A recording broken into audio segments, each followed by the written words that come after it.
Guys, ഒരു Onam give away ആയാലോ? 5Kയുടെ give away ഉള്ളതുകൊണ്ട് തന്നെ ഓണം ഗീവ് അവേ വേണ്ടെന്നാണ് ഞാൻ ഓർത്തത്. പക്ഷെ ഞാൻ നിങ്ങൾക്ക് എന്തെങ്കിലും എന്റെ ചതവും ഒടിവും ഒക്കെ മാറിയിട്ട് ഞാൻ ചെയ്യുന്ന ആദ്യത്തെ വീഡിയോ ആണ് ഇത്. എന്നാ പിന്നെ നിങ്ങൾക്കും എനിക്ക് ഹാപ്പിനെസ് തരുന്ന ഒരു ഗീവ് അവേ ആയിക്കോട്ടെ എന്നും കരുതി.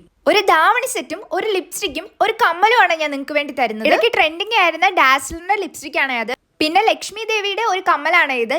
റെഡും ഗ്രീനും സ്റ്റോണും വൈറ്റ് പേളും കൂടെ വരുന്ന കമ്മലായത് ഒരു ധാവണിയുടെ കൂടെ നല്ലോണം മാച്ചായി പോവേ. ഈ ഒരു ധാവണി സെറ്റിൽ ഒരു ദുപ്പട്ടയും ഒരു ബ്ലൗസ് പീസും പിന്നെ സ്റ്റിച്ചഡ് ആയിട്ടുള്ള സ്കേർട്ടും. ഇതാണ് ബ്ലൗസ് പീസ് വരുന്നത്. സ്ക്വയർ വി നെക്ക് ഒക്കെ കൊടുത്ത് പഫ് സ്ലീവ് ഒക്കെ കൊടുത്ത് ചെയ്യുവാണെങ്കിൽ അടിപൊളിയായിരിക്കും. ഇതിന്റെ സ്കേർട്ട് വരുന്നത് സ്റ്റിച്ചഡ് ആയിട്ടാണ്, അതുകൊണ്ട് ഇത് സ്റ്റിച്ച് ചെയ്യേണ്ട ആവശ്യം നിങ്ങൾക്ക് വരുന്നില്ല. നമ്മുടെ വേസ്റ്റിന്റെ സൈസ് വെച്ചൊന്ന് അഡ്ജസ്റ്റ് ചെയ്ത് കൊടുത്താൽ മാത്രം മതിയേ. സ്കേർട്ടിന്റെ താഴെ ബ്ലൗസിന്റെ പീസ് വെച്ചൊരു ബോർഡർ കൊടുത്തിട്ടുണ്ട്. അതേപോലെ ദുപ്പട്ടയുടെ സൈഡിലും ഇതേപോലെ ബോർഡർ കൊടുത്തിട്ടുണ്ട്. ഈ ഗീവ് അവേ പാർട്ടിസിപ്പേറ്റ് ചെയ്യാൻ നമ്മുടെ യൂട്യൂബും ഇൻസ്റ്റാഗ്രാമും ഒന്ന് ഫോളോ ചെയ്യുക, 2 പേർക്ക് ഷെയർ ചെയ്യുക, ഇഷ്ടമുള്ള കമന്റ് ചെയ്യാൻ നോക്കുക. അപ്പോൾ വിന്നർ ആകാനും ചാൻസ് കൂടുതലാണ്.